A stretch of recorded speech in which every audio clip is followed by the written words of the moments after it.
Sizə ən ideal və ən ləzzətli qazan kotleti resepti verirəm. Əvvəlcə tavaya duru yağ əlavə edib, əvvəlcədən dondurucuda saxladığım kotletləri o yüz bu yüz qızardıram. Sadəcə qızardıram. O yüz bu yüz bişirmirəm. Yəni içi çiğ qalır.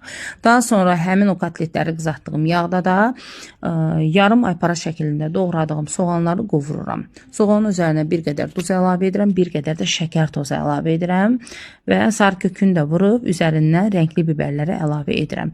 Rəngli biberlə soğanı bir 5 dəqiqə tavada qovurduqdan sonra pomidorun qabığını soyub üzərindən yığıram, duzunu əlavə edirəm və kotletləri yığdıqdan sonra kartofunu da əlavə edib 3 halqa limon doğrayıram üzərinə və sos olaraq pomidor, duru yağ, su, duz və sarı kökü rondodan keçirdib əlavə edirəm üzərinə.